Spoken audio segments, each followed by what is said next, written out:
निवृत्त होत आहेत. किती टाळलं तरी हे निरोपाचं वळण काय आपल्याला टाळता येत नाही. आणि निरोप देणाऱ्यांची आणि निरोप घेणाऱ्यांची इच्छा नसली तरी थांबा आला असल्याने थांबावंच लागतं. मग तो प्रवास असो किंवा विधिमंडळाचा सहवास असो, ज्याचा थांबा आला त्याला थांबावेच लागतं. आणि सध्या चैत्र नवरात्रोत्सव आहे. या नवरात्र या वरिष्ठ सभागृहातील 9 सदस्यांना आज आपण निरोप देत आहोत. त्यामध्ये उद्धव ठाकरे साहेब आहेत, डॉक्टर नीलमताई गोरे आहेत, अमोल मिटकरी आहेत, शशिकांतराव शिंदे आहेत, रणजित सिंग मोहिते पाटील आहेत, राजेश राठोड आहेत, संदीप जोशी आहेत, दादाराव केचे आणि संजय केनेकर आहेत.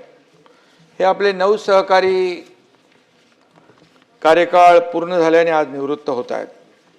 गेल्याच आठवड्यामध्ये राज्यसभेतील काही सदस्यांच्या निरोप समारंभात या देशाचे लोकप्रिय प्रधानमंत्री नरेंद्र मोदीजी यांनी भाषणात सांगितलं. ते म्हणाले, राजकारणात पूर्णविराम कधीच नसतो. सदस्य राज्यसभेतून निवृत्त झाले तरी त्यांचे जनजीवन संसदेच्या कक्षेबाहेर निरंतर सुरू असतं. त्याच धर्तीवर आज विधान परिषदेतून निवृत्त होणाऱ्या सदस्यांचं कार्य यापुढेही निरंतर सुरू राहील याची मला खात्री आहे. आणि यापैकी काही सदस्य पुन्हा सभागृहात येतील, त्यासाठी देखील मी शुभेच्छा देतो. राज्याचे माजी मुख्यमंत्री आणि या सदनाचे सदस्य उद्धव ठाकरे साहेब हे आज विधान परिषदेचा निरोप घेत आहेत. त्यांना निरोगी दीर्घायुष्य लाभो अशा मनापासून शुभेच्छा देतो. तसेच त्यांना पुढील राजकीय वाटचालीसाठी देखील खूप खूप शुभेच्छा देतो. आमच्या शिवसेनेच्या फायरब्रँड नेत्या नीलमताई गोरे आज निवृत्त होत आहेत. नीलमताई सलग 24 वर्ष या सभागृहात आहेत. रासू गवई साहेब सर्वाधिक सलग 30 वर्ष या सभागृहाचे सदस्य होते. त्यानंतर 24 वर्ष झाले तुम्हाला रेकॉर्ड मोडणार त्या सदस्य राहण्याचा मान विस पागे यांच्याकडे आहे. त्या विक्रमाची नीलमताईंनी बरोबरी केली आहे. एक महिला म्हणून उपसभापती पदावर सर्वाधिक काळ राहण्याचा विक्रमही ताईंच्या नावावरच आहे. उपसभापती म्हणून अत्यंत कणखरपणे शिस्तबद्ध काम करून नीलमताईंनी या वरिष्ठ सभागृहाचा सन्मान वाढवलेला आहे, डेकोरम वाढवलेला आहे, याचं पावित्र्य वाढवलेलं आहे, लौकिक वाढवलेला आहे. उपसभापती म्हणून काम करताना आपण त्यांना पाहिलंय, ताईंचा तोल कधी जात नाही, त्या कधी विचलित होत नाहीत, त्यांच्या चेहऱ्यावरची शांतता कधी ढळत नाही. आणि कोण बोललं तर सोडत नाही म्हणाले. ताईंचं काम बोलतं, ताईंचं लिखाण देखील चांगलं आहे, भक्कम आहे, त्यांची वैचारिक बैठक पक्की आहे, त्यांची भूमिका कायम स्पष्ट असते. चांगल्याला चांगलं आणि वाईटाला वाईट म्हणण्यास त्या घाबरत नाहीत. कालच ताईंनी घेतलेल्या एका निर्णयामुळे देखील त्यांची प्रचिती पुन्हा आली आहे. नीलमताईंचा पिंड सामाजिक चळवळीतून घडला आहे. अरे सामाजिक चळवळीतून घडला आहे, चांगल्याला चांगलं म्हणणं. आणि तुम्ही काय सोन्याचा चमचा तोंडात घेऊन जन्माला आलेलं नाहीत, सर्वसामान्य म्हणून आपण पुढे आलात आणि म्हणून संघर्षातून आपलं नेतृत्व आपण उभं केलेलं आहे. ताई आमच्या लढवय्या आहेत, शिवसेनेच्या रणरागिणी आहेत. बाळासाहेब म्हणायचे शिवसेनेच्या रणरागिणी आपल्या महिला आघाडीला. सभापतीपद रिक्त असताना प्रभारी सभापती म्हणून त्यांनी प्रभावी काम केलं. या सभागृहाची व महाराष्ट्र विधिमंडळाची उच्च परंपरा अबाधित राहील याची त्यांनी कायम जाणीव ठेवली. उपसभापती पदावरून काम करताना त्यांनी नेहमी सत्याची न्यायाची बाजू ठरली. ताई, काही लोकांना तुमचा स्पष्ट व परखडपणा आवडला नसेलही, पण अशा लोकांची तुम्ही पर्वा न करता आपण आपलं आसनावर बसल्यानंतर जे काही सत्य आहे त्याच्या बाजूने आपण राहिलात. आणि नीलमताईंच्याकडं गेलो आपण खाली की ते पाहुणचार करण्यात देखील काही कमी नाही. पुण्याच्या असल्यामुळे भाकरवडी खायला देणार म्हणजे देणार. अनेक लोकांना त्याचा अनुभव आहे. त्यामुळे नीलमताई यांच्याकडे पुणेरी पाटीऐवजी भाकरवडीची वाटी नेहमी दिसते. म्हणतात पुन्हा तिथं काय होणं, पण नीलमताईंना कळलं आता पुढचं स्टेशन आहे ठाणं.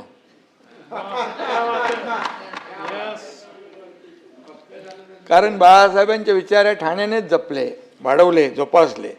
नीलमताईबद्दल सांगायचं म्हटलं तर सभापती महोदय, जिजाईची शिकवण, रमाईची आठवण, शोभून दिसली सावित्रीची लेख, कामात ठरल्या नंबर 1, आणि म्हणून नेतृत्व ज्यांच्या ठाई ठाई, आगे बढो नीलमताई.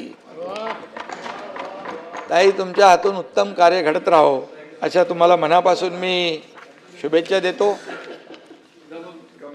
अमोल मिटकरी हा आमचा तरुण तडफदार सहकारी सुद्धा आज निवृत्त होतोय. अमोल मिटकरी बस नामी काफी आहे. त्यांनी त्याचे सांगितलं होतं ते कसा विधान परिषदेमध्ये आला, ते दादांनी कसं त्याला हेरलं. यांचे नावच अमोल आहे आणि वाणी अमोघ आहे. त्याचा आवाज बुलंद आहे, कणखर आहे आणि झणझणीत देखील आहे. उन्हाळ्यात विदर्भ भयंकर तापतो, त्यातही अकोला जास्ती तापतो. त्यामुळे आपले अमोल मिटकरी हे विदर्भातले फायर ब्रँड नेते आहेत, कार्यकर्ते आहेत. एक कडवा कार्यकर्ता आहे. अजितदादांच्या निधनानंतर मिटकरींचं एक हळवं रूपही आपण पाहिलं. जी माणसं वरून तापट वाटतात ती माणसं आतून मायाळू असतात, हे त्यांच्या बोलण्यातून, वागण्यातून आपण पाहिलं. अजितदादा दुर्दैवाने आज आपल्या सोबत नाहीत. आज दादा असते तर अमोल मिटकरी यांच्या बाबतीत भरभरून, तोंड भरून त्यांनी कौतुक केलं असतं. दादांच्या जाण्यामुळे मिटकरींचं कधीही न भरून येणारं नुकसान झालंय, सगळ्यांचंच झालेलं आहे. छत्रपती शिवाजी महाराज, शाहू महाराज, ज्योतिबा फुले आणि डॉक्टर बाबासाहेब आंबेडकर यांच्यावर तासभर व्याख्यान देऊ शकेल असा मिटकरींसारखा तरुण नेता आज तरी सध्या राजकारणात नाही आहे. घड्याळाच्या काट्यांची गती कशी आहे याची उत्तम समज त्यांना आहे. आणि अमोल तरुण आहे, त्याच्यापुढे अजून मोठी राजकीय कारकीर्द आहे. त्यामुळे ते आपल्याला वेगवेगळ्या वळणावर भेटत राहतील. ते संत साहित्याचाही अभ्यास करतात. त्यामुळे आज निरोप घेताना संत तुकारामांचा एक अभंग म्हणून मी त्यांना शुभेच्छा देतो. मनाचे संकल्प पावतील सिद्धी, जरी राहे बुद्धी याचे पायी. मनाचे संकल्प पावतील सिद्धी, जरी राहे बुद्धी याचे पायी. तुका म्हणे मज धाडिले निरोप, मार्ग हा सोपा सुखरूप. आणि आता सोपा सुखरूप मार्ग कुठला, अमोल मिटकरी तुम्ही ठरवा आणि तुकोबाराया तुम्हाला नेहमीच मार्गदर्शन करत राहतील. शशिकांत शिंदे हे देखील निवृत्त होत आहेत. शशिकांत शिंदे आणि माझा जन्म एकाच मातीतला आहे. आम्ही दोघंही साताऱ्याचे सुपुत्र आहोत. त्यात दोघंही शिंदे, त्यामुळे आमचं नातं तसं गावकीचं भावकीचं आहे. साताऱ्याची माती झुंज करायला, लढायला शिकवते. कामगार चळवळ असो किंवा माथाडी कामगारांचे प्रश्न असो, शशिकांतजी आपण नेहमीच अग्रभागी राहिलेला आहात आणि सर्वसामान्यांच्या लढ्यामध्ये त्यांना न्याय देण्यासाठी पुढे राहिलात. सर्वसामान्यांच्या अडीअडचणी सोडवण्यासाठी जीवाचं रान करणारा गडी अशी तुमची ओळख आहे. आणि म्हणून शशिकांतरावासारखा सर्वसामान्यांसाठी भांडणारा नेता या सभागृहाची शान आहे. शशिकांतरावांचं मित्रमंडळ मोठं आहे, त्यामुळे त्यांना मित्र संपदा मंत्री म्हटलं तर वावगं ठरणार नाही. मंत्री होते तुम्ही. त्याचबरोबर साताऱ्यातल्या जो काही घटना झाली त्याच्याबद्दल बऱ्याचदा चर्चाही झाली. आपण घेतलेली भूमिका देखील सभागृहाने पाहिलेली आहे. आणि म्हणून काही जणांनी घटनेचं राजकारण करण्याचाही प्रयत्न केला, परंतु शशिकांतजींनी सत्याची बाजू घेतली. शिंदे किसी से डरते नहीं और मैदान छोड़ के भागते नहीं, हे दाखवलं तुम्ही. त्यामुळे शशिकांतजी एका पक्षाचे प्रदेश अध्यक्ष पण आहेत. त्यामुळे सभागृहात नसला तरी तुमच्या अशी कोणत्या ना कोणत्या कारणाने आपली संबंध येतच राहतील. भावी राजकीय आणि सामाजिक वाटचालीसाठी मी आपल्याला शुभेच्छा देतो. एक शेर बोलतो तुमच्यासाठी. मुसाफिर है हम भी, मुसाफिर हो तुम भी, मुसाफिर है हम भी, मुसाफिर है तुम भी, हर मोड़ पर फिर मुलाकात होती रहेगी. रणजित सिंगजी सभापती महोदय, रणजित सिंगजी मोहिते पाटील हे देखील निवृत्त होत आहेत. सहकार क्षेत्रातील आपला मोठा वारसा आहे. ग्रामीण अर्थव्यवस्था कशी बळकट करायची याचं उत्तम ज्ञान आपल्याला आहे. सोलापूर जिल्ह्याच्या विकासासाठी आणि शेतकऱ्यांच्या ग्रामीण प्रश्नांसाठी आपण दिलेलं योगदान अतिशय महत्त्वाचं आहे आणि आपल्या अभ्यासवृत्तीचा सभागृहाला नेहमीच फायदा झालेला आहे. आजोबा शंकरराव मोहिते पाटील आणि वडील विजयसिंग मोहिते पाटील यांच्याकडून सहकाराचा वारसा आपल्याला लाभलेला आहे. त्यामुळे विधान परिषदेतही आपण सतत सहकाराची आणि सहकार्याची भूमिका घेतलेली आहे, ही सगळ्यांनाच माहीत आहे. आणि विनाकारण संघर्ष, अकारण टीका, वादविवाद आपल्या स्वभावात कधी दिसला नाही.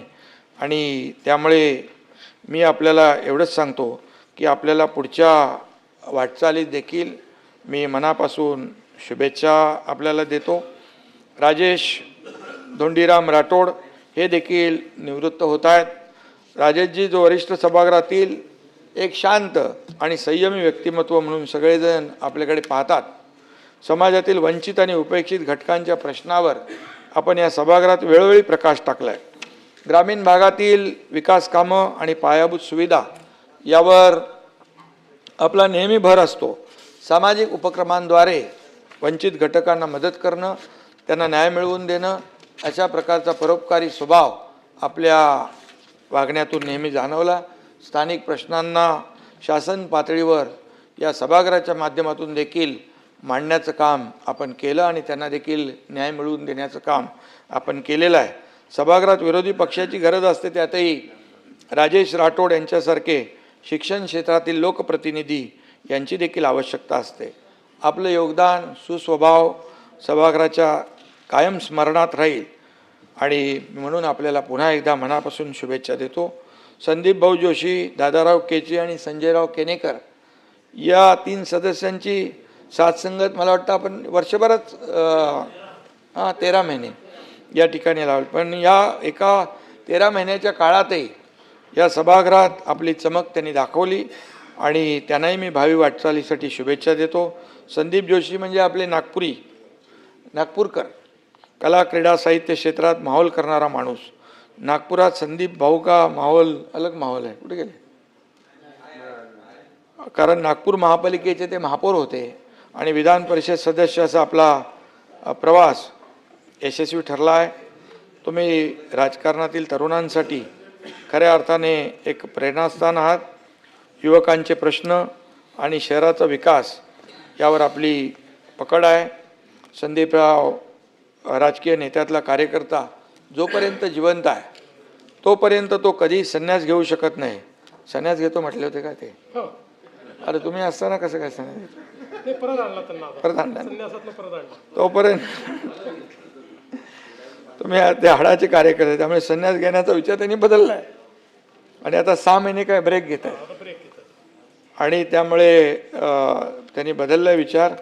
आणि मला वाटतं देवेंद्रजी त्यांचं पुढचं प्रवासाचं तिकीट नक्की ठरवतील आणि त्यांनी आता 6 महिन्याचा ब्रेक घेतो म्हणून जाहीर केलेला आहे. संदीपराव कुठं बाहेर गेलेत वाटतं? नाही. तर त्यांना देखील मी सांगू इच्छितो, त्यांना निरोप आता जाईलच. संदीपरावांना सावजी खाऊन कंटाळा आला असेल तर आमच्या ठाण्याची मामलेदार मिसळ खायला या, ते पण झणझणीत आहे. आणि म्हणून त्यांना देखील मी मनापासून शुभेच्छा देतो. दादारावजी केचे, आपला साधेपणा हीच आपली खरी ओळख आहे आणि खरी श्रीमंती आहे. आपला खांद्यावरचा नारंगी रंगाचा गमछा आपल्या साधेपणाची ओळख आहे.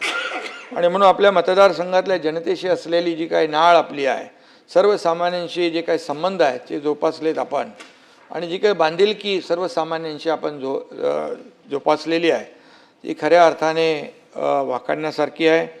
तळागाळातल्या कार्यकर्त्याला न्याय देण्याची जी काही भूमिका आणि भावना आपण या ठिकाणी मांडलेली आहे. या सभागृहाच्या माध्यमातून देखील आपण अनेक वेळा सर्वसामान्य गोरगरिबांना न्याय देण्यासाठी त्यांचे प्रश्न या ठिकाणी हिरिरीने मांडताना आपण पाहिलेलं आहे. आणि म्हणून त्यांचं शिक्षणाच्या क्षेत्रात देखील त्यांनी चांगलं काम केलेलं आहे. दादाराव यांना पुढील राजकीय वाटचालीस देखील मी मनापासून शुभेच्छा देतो. आता संजय किसनराव केनेकर मराठवाड्याच्या मातीतून आलेले एक धडाडीचं नेतृत्व आहे. सभापती महोदय, संभाजीनगरचे माजी उपमहापौर म्हणून आपण लोकांचे प्रश्न सोडवलेत. पक्ष संघटना आणि लोकसेवेचा या ठिकाणी समतोल उत्तम प्रकारे साधला आहे. विद्यार्थी परिषदेपासून ते पक्षाच्या संघटनेपर्यंत विविध पातळीवर त्यांनी काम केलेलं आहे. म्हाडाचे अध्यक्ष म्हणून देखील काम केलं आणि म्हणून त्यांचा परिचय वाचताना अभिनयाची आवड आहे असं त्यामध्ये म्हटलं आहे. संजयराव ज्याला अभिनय करता येतो त्याला राजकारणात देखील चांगला स्कोप असतो हे अनेकांना माहीत आहे.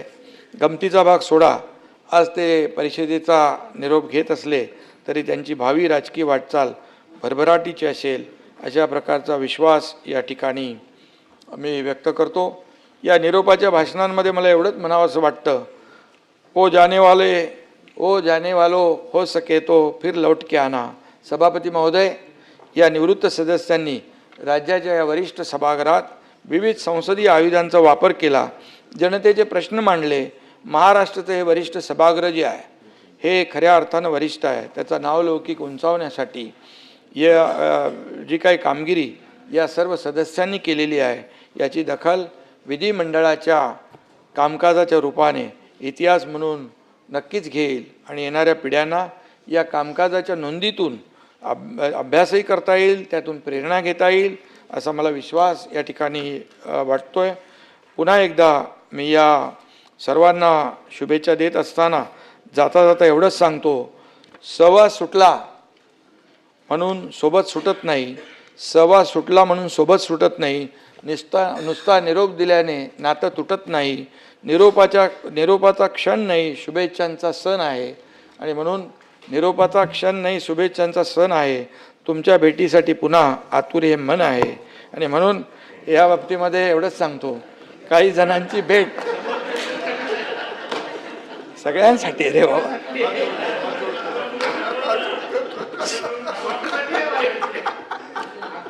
अरे आता हे निरोप समारंभाला बघा, वाईट बोलायचं नसतं, चांगलं बोलायचं असतं. तिळगुळ घ्या, गोडगोड बोलतो आपण ना, तर सगळ्यांसाठी चांगलं आहे. आणि त्यामुळे मी का म्हणालो, काही जणांची भेट पुन्हा सभागृहात होईल, काही जण प्रत्यक्ष फील्डवर काम करताना भेटतील, काही जण निवडणुकीच्या रिंगणात समोरासमोर असतील. कुठल्या ना कुठल्या वळणावर आपली भेट होत राहो यासाठी मी तो 4 ओळी बोललो आहे. आणि म्हणून सगळ्यांना पुन्हा एकदा सभापती महोदय खूप खूप शुभेच्छा देतो. सगळ्यांचं मनापासून अभिनंदन करतो आणि